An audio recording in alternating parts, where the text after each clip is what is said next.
నేత కార్మికులు రైతుల సంక్షేమం తొలి ప్రాధాన్యతగా రాష్ట్ర ప్రభుత్వం పనిచేస్తుందని చేనేత జౌళి శాఖ మంత్రి తుమ్మల నాగేశ్వరరావు అన్నారు. సిరిసిల్ల మున్సిపల్ పరిధిలో ఉన్న అఫ్రైల్ పార్క్ లో టెక్స్పోర్ట్ యూనిట్ ను మంత్రి శ్రీధర్ బాబు, పొన్నం ప్రభాకర్, ప్రభుదేవి శ్రీనివాస్ తో కలిసి ప్రారంభించారు. అనంతరం ఉత్పత్తి ప్రక్రియను పరిశీలించి మీడియాతో మాట్లాడుతూ సిరిసిల్లాలో వర్కర్ టు ఓనర్ అఫ్రైల్ పార్క్ ఏర్పాటు చేసి అనేక కార్యక్రమాలను అమలు చేస్తుందని అన్నారు. అదేవిధంగా యువతకు అవకాశాలు కల్పించే దిశగా యువ వికాస పథకాన్ని ప్రవేశపెట్టిందని తెలిపారు. నేత కార్మికుల సంక్షేమం కోసం 34 కోట్ల రూపాయల రుణమాఫీ చేశామని, పెండింగ్ బిల్లులను కూడా విడుదల చేసినట్లు వారు వివరించారు. కార్యక్రమంలో జిల్లా కలెక్టర్ సందీప్ కుమార్ జా, జౌళి శాఖ principal secretary Shailaja Ramaiyer, company CEO Chandrashekar, SP Mahesh B Gite, CESS chairman Chikkala Ramarao, జిల్లా గ్రంథాలయ సంస్థ chairman Nagula Satyanarayana, market committee chairman Swarupa, అదనపు కలెక్టర్ కీమ్యా నాయక్, ఆర్డీఓ రాధాబాయ్, పలువురు ప్రజాప్రతినిధులు ఉన్నారు.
నేను లైవ్ లో ఉన్నా.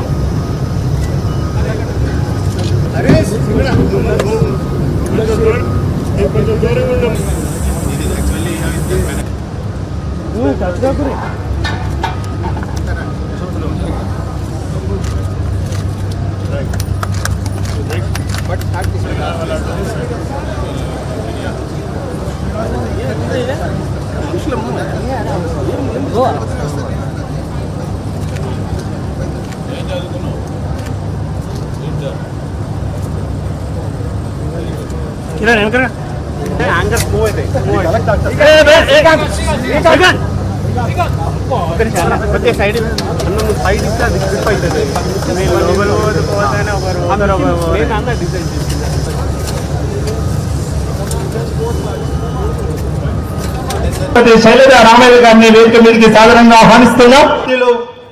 ఈ రాజన్న సిరిసిల్ల ఇప్పుడు మీ ముందుంచి మీతో పంచుకుంటారు. సాధారణంగా ఆహ్వానిస్తున్నాం. గట్టిగా మీ కరతాళ ధ్వనుల మధ్య.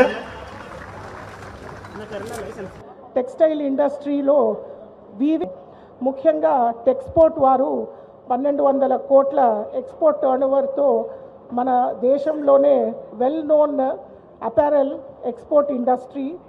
వాళ్ళు ముఖ్యంగా well known brands Kohl's, Tommy Hilfiger, Nautica, Michael Kors ఇట్లాంటి వెల్ నోన్ బ్రాండ్స్కి వాళ్ళు విధంగా వేదిక మీద ఉన్నటువంటి పెద్దలు, ప్రిన్సిపల్ సెక్రటరీ, మన రాజన్న సిరిసిల్ల జిల్లా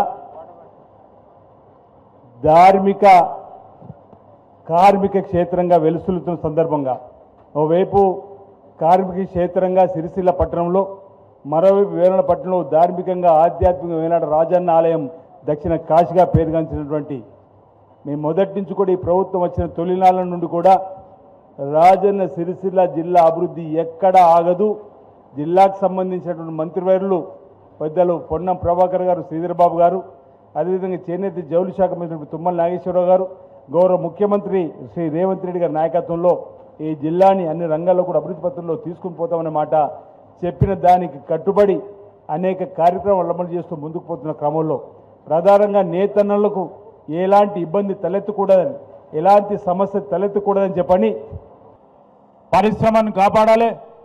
పరిశ్రమలతో పాటు పరిశ్రమపై ఆధారపడి ఉన్న అనేక మంది, వేలాది మంది నేత కార్మికులకు సంబంధించి ఆ పరిశ్రమతో పాటు సామాజిక దృక్పథంతో ఇప్పుడే మా సోదరులు చెప్పినట్టు అంత్యోదయ కార్డు ఎక్కడ లేని విధంగా ఈరోజు సూరత్ పోయినా, ఉదాహరణ మాట్లాడుతూ ఉన్నాం, సూరత్ పోయినా సూరత్లో పనిచేసే ఆ నేతన్న సోదరులకు కూడా ఇన్ని వేల మందికి అంత్యోదయ కార్డులు లేవు.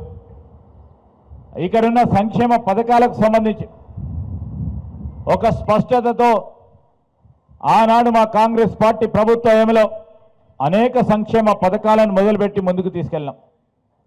తెలంగాణ రాష్ట్రం ఏర్పడ్డ 10 సంవత్సరాల కాలంలో ఇంకా మెరుగైన జీవితాలను మేము చూస్తామని ఆలోచన చేస్తున్న నేతన్న సోదరులకి అదే విధమైన ప్రయాణం ఎప్పుడు వారికి ఆత్మస్థైర్యం ఇచ్చే కార్యక్రమం చేయలేకపోయినా గత ప్రభుత్వానికి సంబంధించిన అంశాలు. అప్పేల్ పార్కులో పనిచేయడానికి శిక్షణ పొందుతున్న అక్క చెల్లెళ్ళు, సిరిసిల్ల పట్టణ ప్రాంతానికి సంబంధించిన నియోజకవర్గానికి సంబంధించిన నాయకులందరికీ పేరు పేరున నమస్కారాలు తెలియజేస్తా ఉన్నాను.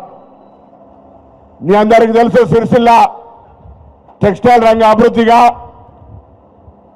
శ్రీధర్ బాబు గారు మంత్రిగా, నేను పార్లమెంటు సభ్యుడిగా ఆనాడు కూడా కావూరు సాంబశివరావు గారు తీసుకొచ్చి నుంచి మొదలెట్టుకుంటే, అప్గ్రేడేషన్ నుంచి మొదలు పెట్టుకుంటే అనేక రకాల కార్యక్రమాలకు ఆ రోజు నాంది పలికినాం.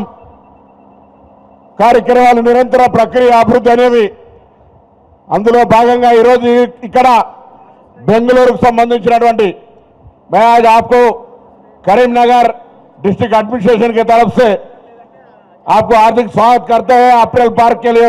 చేసి ఏ కార్యక్రమం కూడా ఈ సంవత్సర కాలంలో పొన్నం గారు కానీ బాబు గారు కానీ మీరు అడిగినటువంటి సమస్యలు మొత్తాన్ని పరిష్కారం చేశాం. ఈరోజు మళ్ళీ వర్కర్ టు ఓనర్ అనే కార్యక్రమం ఆనాడు కాంగ్రెస్ పార్టీ ప్రారంభించింది. దానికి నిర్ణయం తీసుకోమని చెప్పి ఇక్కడ నేతన్నలు కూడా అడుగుతున్నారు. తప్పకుండా అది ప్రభుత్వం యొక్క ఆలోచన, కాంగ్రెస్ ప్రభుత్వం యొక్క లక్ష్యం. తప్పకుండా దాన్ని కూడా ముఖ్యమంత్రి గారితో మాట్లాడి అందరూ సమైక్యంగా వర్క్ టు ఓనర్ పథకాన్ని కూడా కొనసాగిస్తామని చెప్పి కూడా మీకు ఈ సందర్భంగా మనవి చేస్తున్నాం. కాబట్టి ప్రభుత్వం నేతన్నల పట్ల ఆదరాభిమానాలతో పాటు మీ ఆత్మ గౌరవంతో పాటు మీ ఆత్మవిశ్వాసానికి దెబ్బలు తగలకుండా ప్రయత్నం చేస్తామని చెప్పి మీకు విజ్ఞప్తి చేస్తున్నా. ఈ రకమైనటువంటి పార్కులు ఈరోజు వరంగల్లో కూడా కొన్ని కంపెనీలతో ఏర్పాటు చేసుకుంటున్నాం. మన వాళ్ళు ఎక్కడైనా దేశాలకు పోయి పనిచేస్తున్నారో మళ్ళీ అందరూ తెలంగాణలోకి వచ్చి ఈ వృత్తికి